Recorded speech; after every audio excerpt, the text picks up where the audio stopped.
Yeah. Would you like to start? Okay, so yeah, so thanks everyone for coming to my defense. Today, I'm delighted to talk about my PhD thesis, which I will talk about how to get structural knowledge from structural documents. So first, I believe you would see some slide like this one in almost recent thesis defense about NLP. Actually, just during the 6 years of my PhD, there have been tremendous progress in the area of NLP. In 2017, right before I came to MIT, the transformer architecture was proposed. And half a year later, people proposed ELMO, which is the first speech language model. And since then, after every a few months, there will be a new model coming out. We have a lot of popular names here, including BERT, GPT-2, BART, T5, and every time this model is refreshing the state of the art in natural language processing. And more recently, just a few months ago, when OpenAI announced ChatGPT and GPT-4, the whole world is shocked that a language model can be so powerful. And for me, it's definitely a very real experience that the research area has changed so dramatically just during my PhD. Oh, there's not a very particular meaning of it. You can, so I think I just roughly have 2 meanings for it.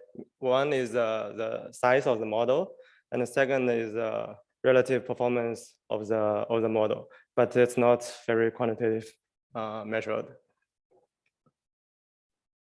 So is a large language model all you need? As an NLP researcher, I'm asking myself this question almost every day. But as we are still want to do research in this area, we always try to explore what are the limitations of existing language models. And to be honest, it is not easy to find a reasonable NLP task that today a large language model can also very well.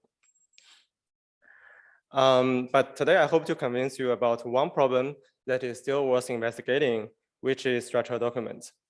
There are many forms of structural documents in our world. For example, we are all PhD students. We are reading this kind of scientific literature every day. And hospitals have medical records for the patient. Also, there are web pages and mobile apps on our phone. This kind of information are all presented in a structured format. And even this slide you are currently seeing is also a structured document. What a language model can see and what we actually can see is very different. Take Regina's homepage as an example. What a language model can see is just this plain text. These are just a sequence of discrete tokens. But what we actually can see is contains much more information than the text. There are like different fonts, different colors, and this document has some layouts. Also, there is a nice image of Regina. How can we use machine learning model to understand this structured document is still underexplored. I want to highlight 3 challenges in modeling structured documents. First is the representation learning of these documents. In natural language processing, people nowadays seem to have the consensus that we just encode the text with transformer. And in the computer vision area, there seems to be more debate about which architecture is the best. But we still have the models such as ResNet and the vision transformer, which can already, people show that they have good ability to learn representations. But for the structured document, how to learn its representation is still unclear. If we borrow the techniques from NLP, like using the transformers, we can not model the layout and other visual signals in the document. And if we model the whole document as an image and use computer vision techniques, then we don't have the notions of the discrete text tokens in the document. which may bring additional challenge for us to understand the text. The second challenge is the understanding of particular structured document often require domain expertise. For example, here is a chemistry paper, and we can see that reactions and molecules are drawn in the figures following some conventions in chemistry. Also, the experiment data is presented in tables, and in the text there are a lot of chemistry terminologies, which at least for me it's very difficult to understand what's talking about. If we want to have a machine learning model to understand this document, it certainly needs to have enough amount of domain knowledge. And finally, we have a challenge to dealing with the gap between knowledge extraction and knowledge utilization. Usually people want to first extract structured data from the literature, and then this data can be used to train machine learning models in other domains, such as chemistry. But the automatic information extraction process is still challenging. We require specific models for different information extraction tasks, and each task would require extensive amount of training data. Also, the current models are still making errors. These challenges may make it difficult for us when we train a new model in, for example, in chemistry, we cannot access the data in the latest documents. My PhD thesis focuses on the extraction and the utilization of knowledge, of structured knowledge from structured documents. Today, I would like to talk about my research in 3 directions. The first one is the information extraction from structured documents. And the second, for a specific type of structured document, which is chemistry literature, how can we extract the molecules and the reaction data from it? And the third, how can I also explore how to use information retrieval techniques to augment predictive chemistry. I'll start with information extraction from structured documents. So first, what is information extraction? Information extraction traditionally is defined as a task of extracting structured data from unstructured documents. And the most important information extraction tasks, including name entity recognition. Here, like there is a paragraph, and we want to identify all the name entities, also their types. And after that, people also are interested in predicting the relationships between these entities, which can be used to construct this knowledge graph. In general, information extraction is considered as a pure NLP task. But the extraction from structured document can be very different. In this slide, we have here a medical report, which shows some data about the patient. If we want to extract structured data as shown on the right here, we can see that we are interested in many attributes like the name of the patient or the address or the symptom. This information are presented in different locations of this report. We can use a language model to encode all the text in this report, but I guess the model can also extract something if you do that, but it definitely cannot incorporate the structure information as we can see here in the documents. Traditionally, information extraction model usually are sequential models. In earlier days, people usually use this BioSTM plus CRF model to do the extraction. The input will be processed by this model and finally predict the text on each word.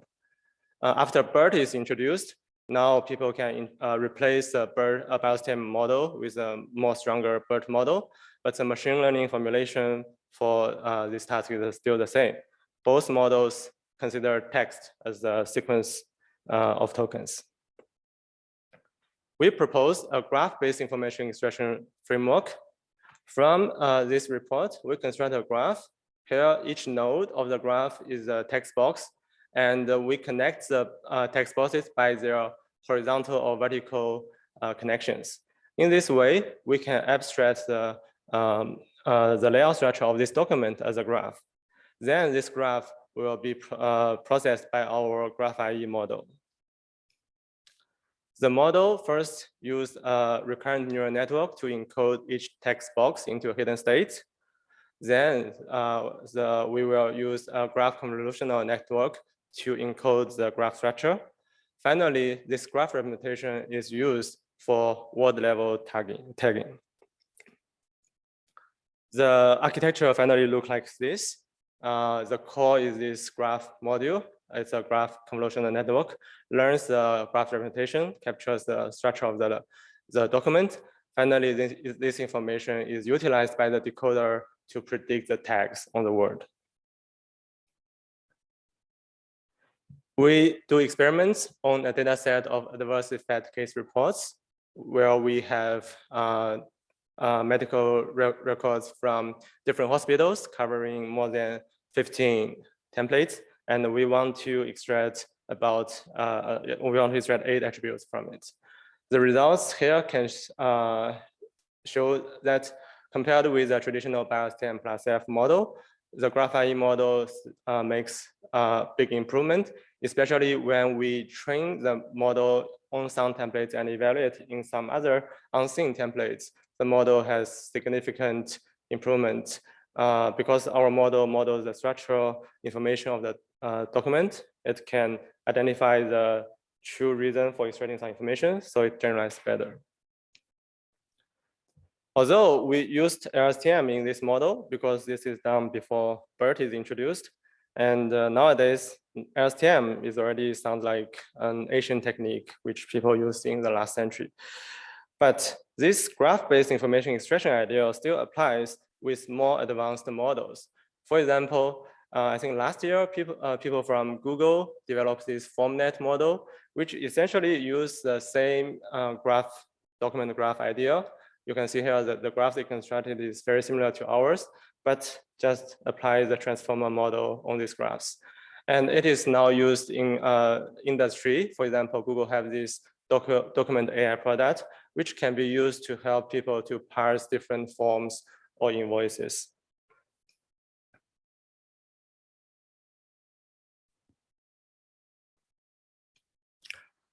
So, and the graph structure also exists in some other information extraction tasks. For example, when we want to extract some information from social media, we can utilize the social network as a graph, which may provide some useful information. Also, in name entity recognition, the graphs such as coreference and identical mentions may also be helpful for us. More details about these other applications can be found in my thesis or the paper. Next, I would like to go into the chemistry domain and talk about the specific type of structured document with this, which is chemistry knowledge, which is chemistry literature. I want to emphasize that there are some unique challenges in this domain and how we propose techniques to solve that. Another big advancement during my PhD is the use of machine learning in chemistry. Researchers have developed deep learning models to learn representations of the molecules, and the representation can be used to make a lot of prediction tasks. For example, predicting the property of the molecules, predicting the reaction outcome, and even do the retrosynthesis planning.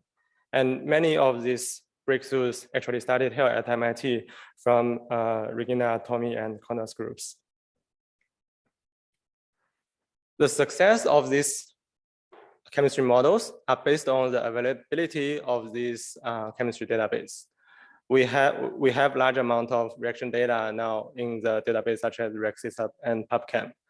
And this database are created by chemists by reading these journal articles and the patents and extract the reaction data in structural format. This process can be pretty time consuming. And also, for example, one of our collaborators told us that they want to build a data set for enzymatic reactions, which currently there's no database for it. And they asked a chemistry student to read the journals and annotate the data. But after a few months, they can only get a few hundred label data, which is not enough to train deep learning models. My research goal is to automate this information extraction process. The NLP research community has developed many models for information extraction. And as I described in the last section of this talk, we also have Graph-IE, which is supposed to deal with structured documents. Can we just apply these models and extract reaction data from the literature? Unfortunately, the answer is no, or not enough. There are many unique challenges in processing chemistry literature. If we consider the task from a pure NLP perspective, let's see here, there is a sentence from the chemistry paper. We can first use name entity recognition to get some entities, chemical entities from this text. And then we use relation extraction models to predict their relationships. Finally, if the model do perfectly, we can get this result table. But if you look into the table, the reactant is written as aniline 1 and the product is written as product 2. What does these names actually mean? What's their chemical structure is still unknown. So if we only use NLP for this task, the expression we get is maybe not really useful for chemists. And when we look at the actual paper, we can see the sentences here. And the molecule is defined in this diagram, referred in text by the labels. Many other reaction details, such as the reaction conditions, is also defined in the diagrams. Clearly, if we want to extract this part of data, we would need models to understand the diagram and parse the structures. In this part, I developed machine learning solutions for extraction molecule and reaction data from the literature. First, I developed MoScribe for molecule structure recognition. And then I developed reaction scribe for parsing reaction diagrams. Let's start with MoScribe. The task we are dealing with is the translation between this molecular image and the smell string. And some background knowledge for people who are not familiar with chemistry. Smell string is a sequence notation of a molecule, which from a computer science perspective, is a depth first tree traversal of this molecular graph. Well, this example you are currently seeing here may be simple. It's just some characters and some lines for atoms and bonds. In chemistry, real chemistry literature, there are many different ways and different styles of the molecular images. So this slide should give you some sense about the difficulty of this task. And even the same molecule can be drawn in many different ways. Each chemist would have their own preference how to draw the molecule.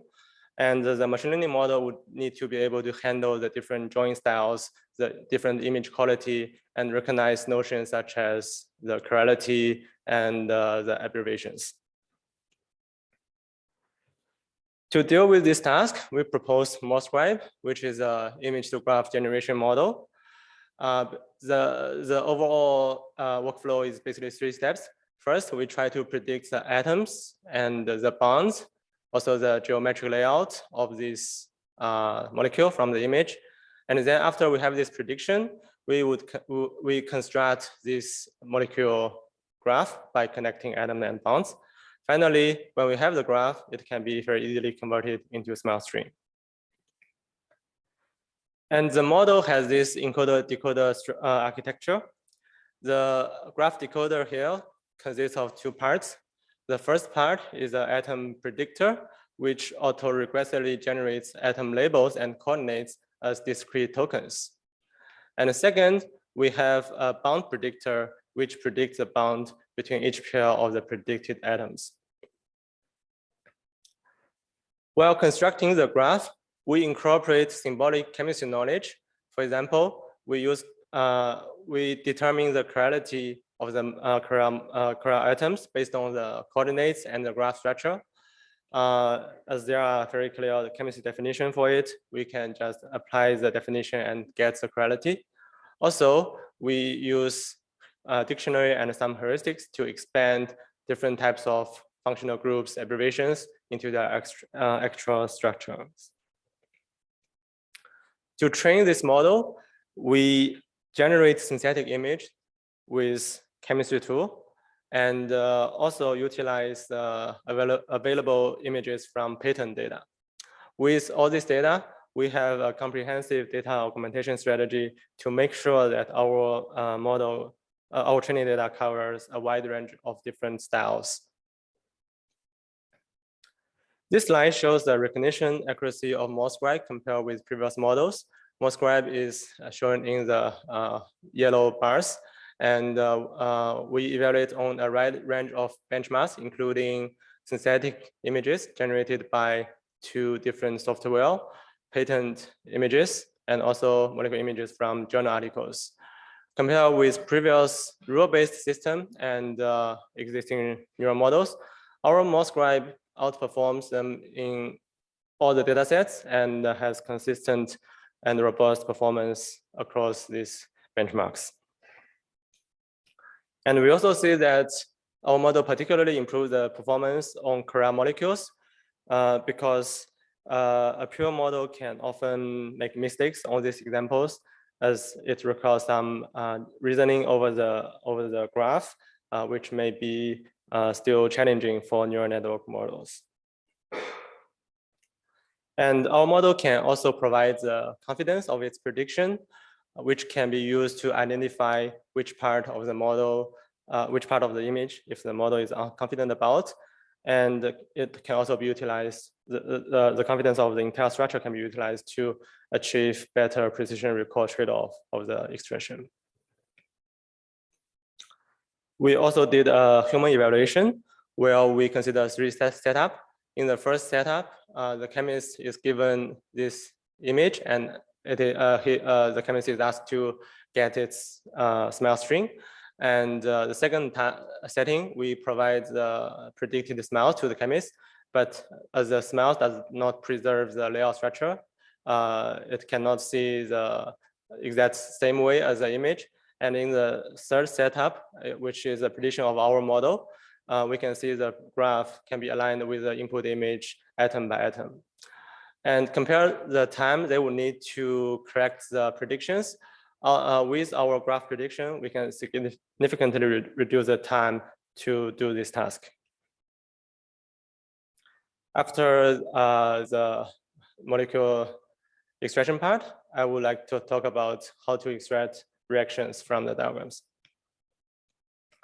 The task of reaction diagram parsing is that given this reaction diagram, which this diagram has a reaction with 2 steps, we want to identify these 2 steps, and for each step, to extract the reactant, reaction conditions, and products for it.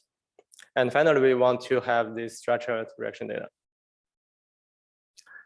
There can be many different styles of reaction diagrams in the literature. Like the one I just shown is a simple one with just a single line. When the reaction has multiple steps, sometimes it's split into multiple lines. And there are also many more complex diagrams describing complex reaction schemes, which are like tree structured or graph structured diagrams.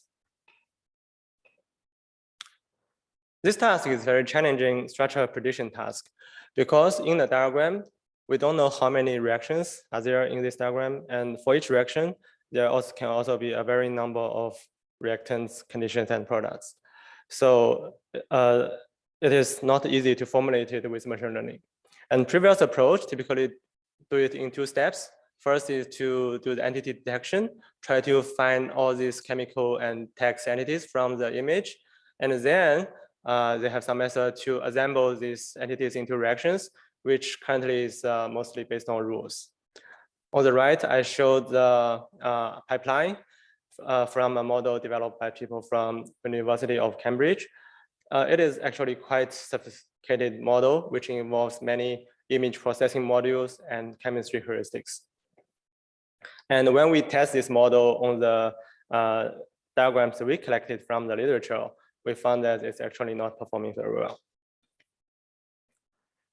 And to better address this task, we propose reaction scribe, which is a sequence generation model for parsing the diagrams. So in order to do that, we define a sequence representation to describe the reaction structure in the diagram. First, each entity in this diagram is represented as 5 tokens, which are 4 tokens for the coordinates, bounding box coordinates, and its entity type. We are interested in 3 types of entities. First is the molecule structure, and then text, and also the structure identifiers. And we can describe reactions by first write all its reactants with a special token as the end of the reactant. And then we write the conditions, then the product. And after we are done with that, we have a special token to indicate it's the end of this reaction. When there are more than one reaction in one diagram, we first write the first one and then write the others one by one. And finally have a end of sentence token. So this part defines this grammar for the sequence representation, and equivalently, it can be also represented as this transition graph between the possible states. Because there's no data set we can use to train the model, we annotate the data by ourselves. And the data annotation process is split into 2 parts. First one is entity annotation. We have this diagram and ask Mechanical Turks to annotate the molecule and text entities. This is very similar to object detection annotation in computer vision. And after we have these annotated results, the second task may require more expertise. So we ask people with chemistry background to do this task. They are given this annotation with a bounding box and their indexes for the molecules. And the annotator only needs to write down the indices for the reactants, conditions, and products for each reaction. But it's still very difficult to annotate a big data set. So we only get a data set with about 1.3K diagrams. And within this data set, most of them are single line diagrams. We do have some more complex diagrams, but relatively they are fewer in the data set. And currently they are the most complicated one. The graph structure diagram is only 7% of the data set. But even if we only have this small amount of data set of diagrams, we still can achieve very impressive performance by using some pre-training techniques and data augmentation techniques. This slide shows the performance of our reaction square model compared with previous rule-based models. We can see that there's really a huge improvement compared with previous method.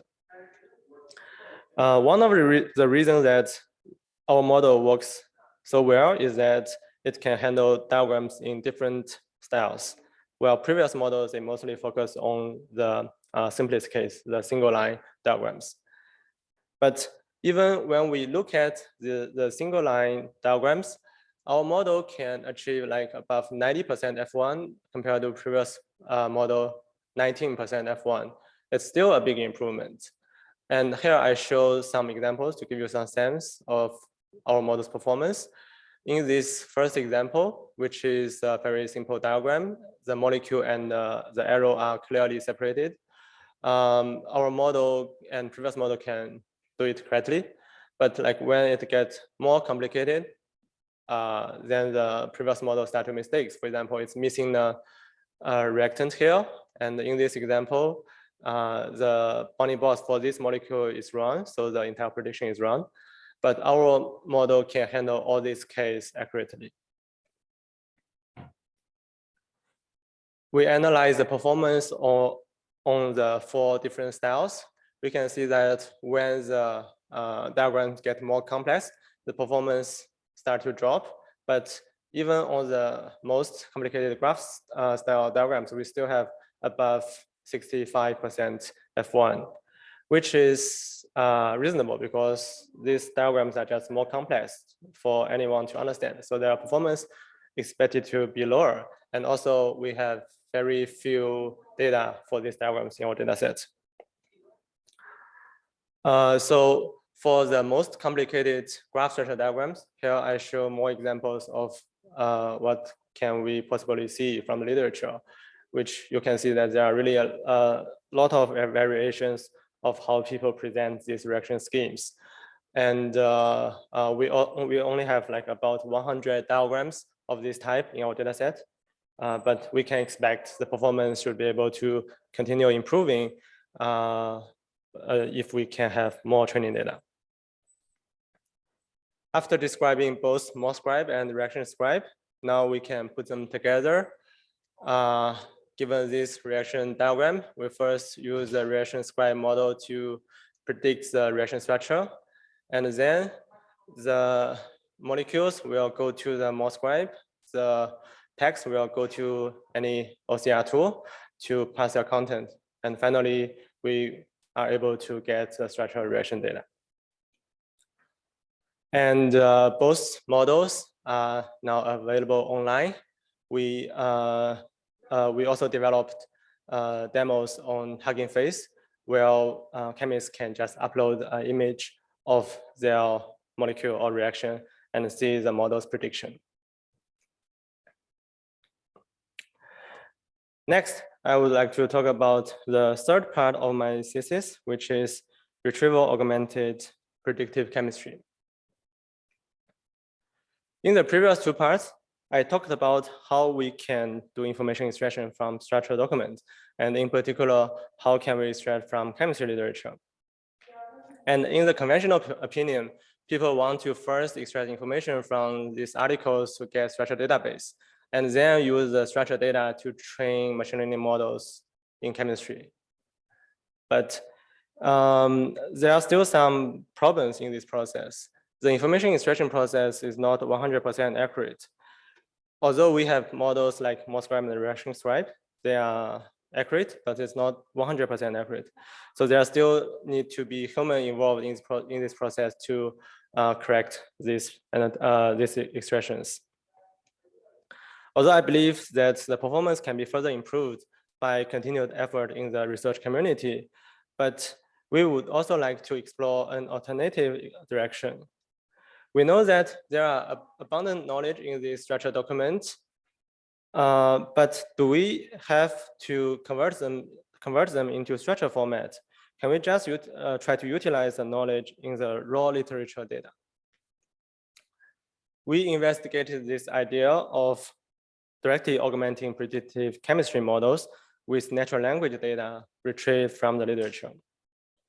Given that the language models are very powerful in comprehending text, if we are able to retrieve relevant paper when we want to make predictions about some chemistry task, can we just encode the paper with language models and use it as a way to get the knowledge out from this paper? In this way, we may be able to reduce the reliance on the structural data set. We proposed a solution called TextReact. Let me describe the setup of TextReact. Assume we want to make predictions about some chemistry task. We have this chemistry input X. We want to train a model to predict some output Y. Each can be a reaction or a molecule, depending on the task. And we assume there is a text description paired with X and Y in the training data. This is a reasonable assumption because many of the data sets are actually collected from the literature. So there will be a text about the reaction. And many of the existing database also provides such reference with each reaction. And we also want to have an unlabeled text corpus of chemistry literature so that we can retrieve information from that. And this is also not difficult to get because we don't need annotations for the text. And the TextReact framework works as follows. Let's say we want to predict the reaction condition for this reaction. So this is our input. It would first go into the retrieval, which finds some nearest neighbor text from an unlabeled reaction text corpus. And then both the chemistry input is processed by a predictor to predict the catalyst, solvent, and the reagent of this reaction. Both the retrieval and the predictor here are learned modules. For each chemistry input, if it is a known reaction, which means that this reaction exists in the corpus. There are some description of it, which we call it as goal text. If we can retrieve this goal text, it can be directly used to help us to make the prediction. And if the query is an unknown input, which means there's no existing paragraphs in the corpus, we can still try to retrieve some text about similar reactions, which is supposed to be also helpful for us to make the prediction. The retrieval model is implemented as smiles to text retrieval. The text can be encoded by any text encoder, and the chemistry input, either a molecule or a reaction, can be also represented by smile strings and further encoded by a chemistry encoder. Both the encoder encodes the input into a vector representation. After we have the representation for the data in a batch, we compute the dot product similarity between each chemistry vector and text vector and have this similarity matrix. The training is done by contrastive learning, which means that we want to maximize the diagonal, the values on the diagonal of this similarity matrix. In other words, we want to align the vectors in the chemistry space to the vectors in the text space. After this model is trained, we can efficiently retrieve text from smiles with nearest neighbor search.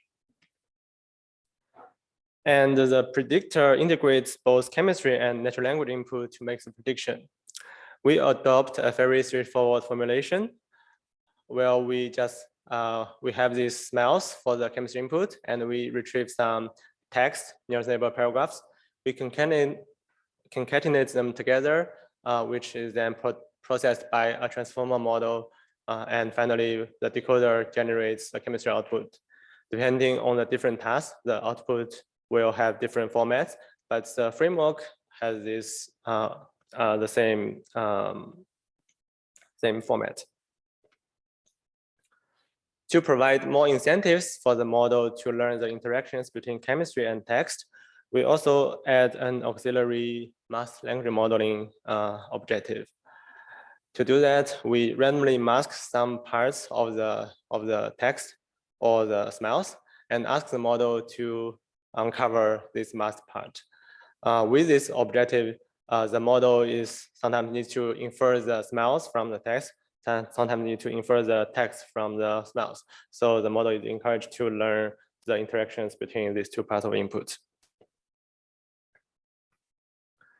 We evaluate this framework in two chemistry tasks.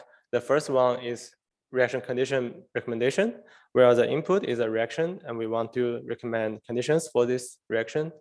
And the second task is one-step retrosynthesis, where we have the input product molecule we want to synthesize, and the task is to predict some reactants that may be able to synthesize this molecule.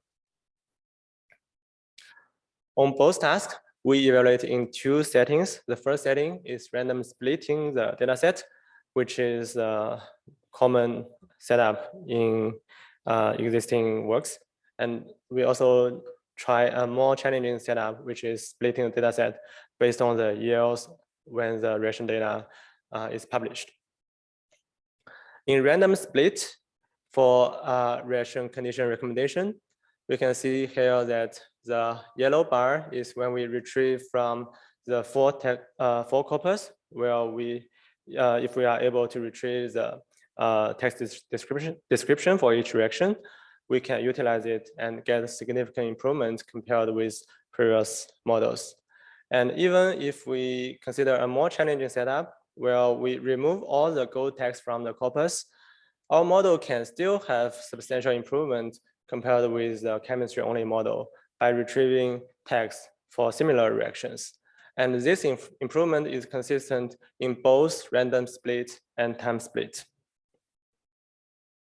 So it shows that by retrieving the text data, we are able to provide more better chemistry predictions.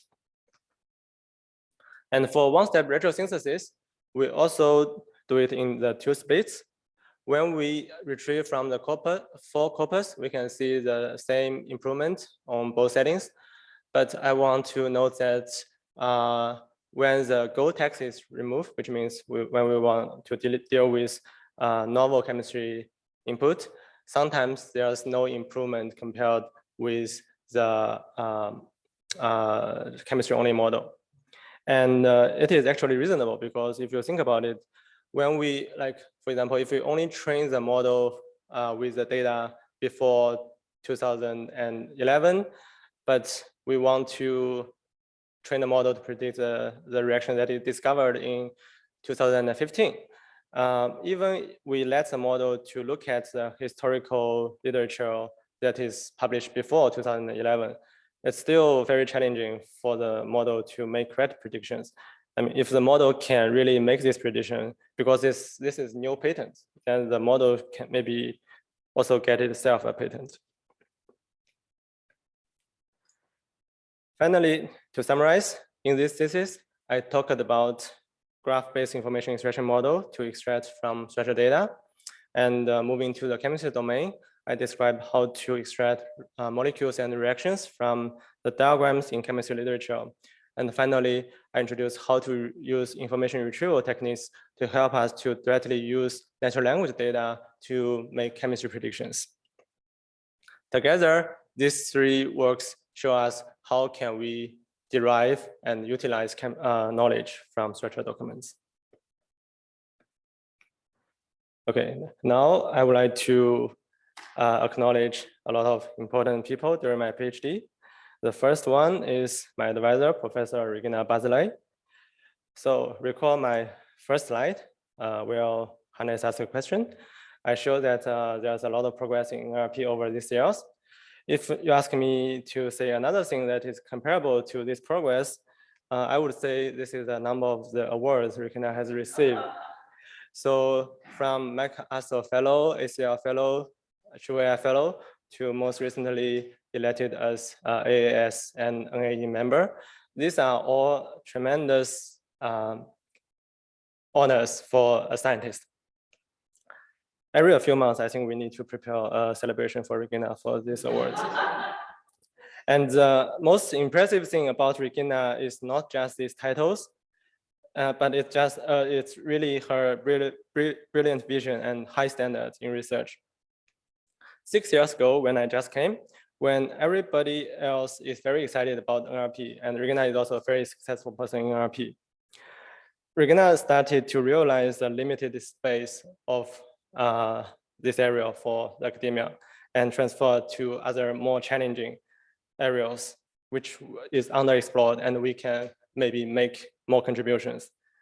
And after 6 years, Regina is now even a more successful person in AI for drug discovery, for cancer diagnosis, for biology, and medicine else. So Regina always encouraged us to think critically and creatively, not go for the things because everyone else is working on it, and never limit yourself into your comfort zone. Working with Regina really changed how I think and do research.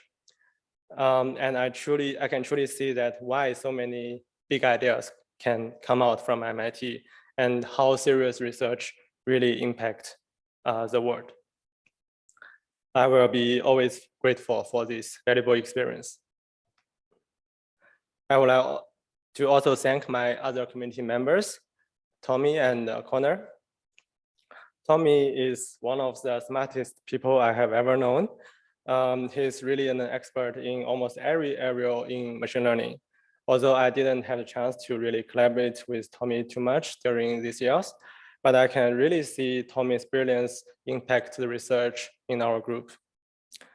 And Connor, I believe he's just maybe 1 or 2 or 3 years older than me. When I first came to MIT, he was still a PhD student in the chemical engineering department.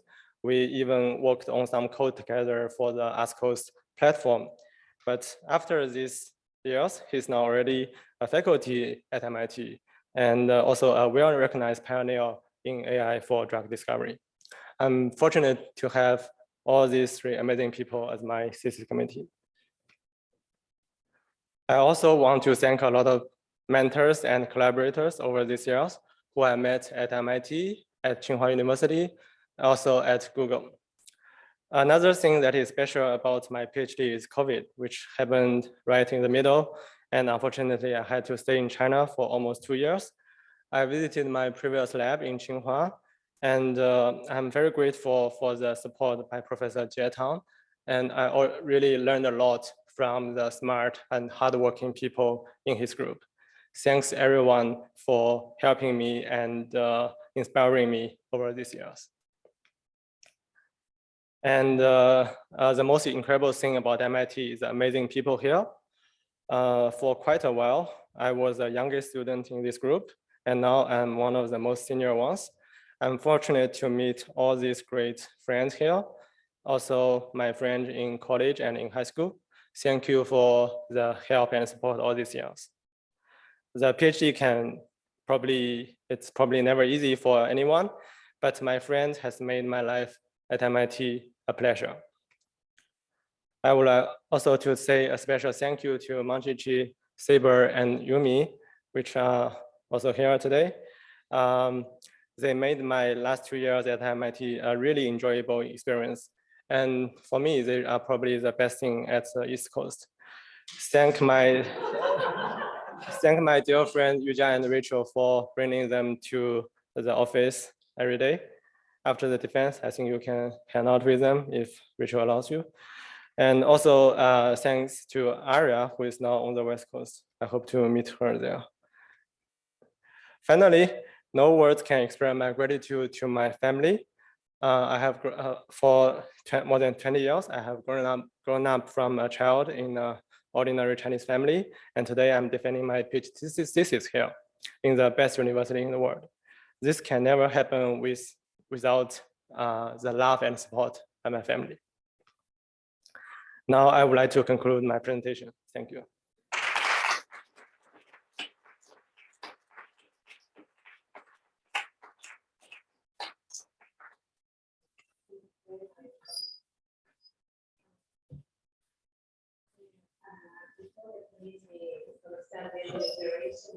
Time for the audience to ask some questions. Yeah, so your task seems very, very different from pre-training tasks like pre-training models. So you said you use some by pre-training and something you are get performance. So is your pre-training just by grabbing a pre-training model, or do you do something more special there? You mean the reaction scribe? Yeah. Yeah. So the pre-training actually what I referred is training the model on object detection tasks, which only tries to identify the entities from the image. And we pre-trained on those standard data set for computer vision, which are natural language images. But the model still is able to transfer some of the knowledge learned there. And besides, this pre-training actually has some improvement, but even without the pre-training, we can also get reasonable performance. So is the typical pre-training of say graph pre-train alpaca, does that help?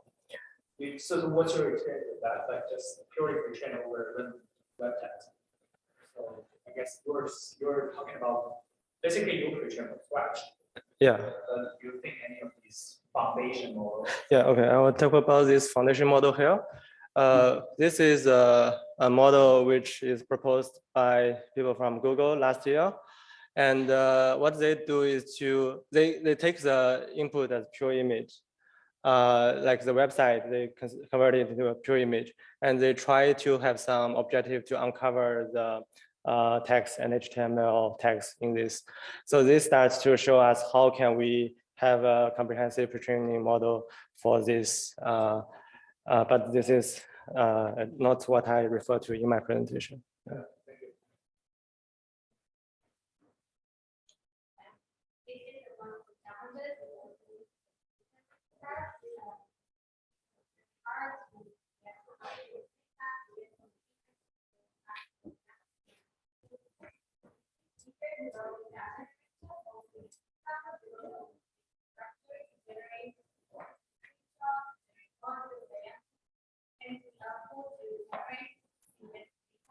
Yeah. Yeah, so this is a good question. I have been asked for this question multiple times. The challenge for doing it in the reaction setup is that we can use some tools to generate simple diagrams, but for more challenging diagrams like these ones, it's very difficult to synthetically generate, and these are the actual challenge in our current model, because for the simple ones, we can already get above 90% as well. Yeah, so for this, if we can synthesize, it may be good, but it's maybe very challenging. So this is very interesting. I'm particularly impressed by Null Scribe, and so my question is along the lines of, if it works well for like these organic molecules, have you tested the generalization to inorganic molecules where coordination numbers may be different and it may be harder to extract? Yeah, we did receive some questions about those molecules, but it seems to me that in those cases, sometimes the small string is not well defined. So I mean, if like people really need to understand the structure in those cases, maybe we need to consider how to formalize what we want as output, and then we can incorporate the data as additional training data to cover those cases. So like here in the way of taking the diagram, is there any, or have you thought about linking them to the text in the document itself?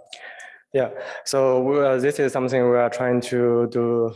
I think we already did something about it. The molecules, you can see here, in many cases, they are paired with their labels, text labels, which can be referred in the text. And we will be having some methods to connecting both the diagrams with the text.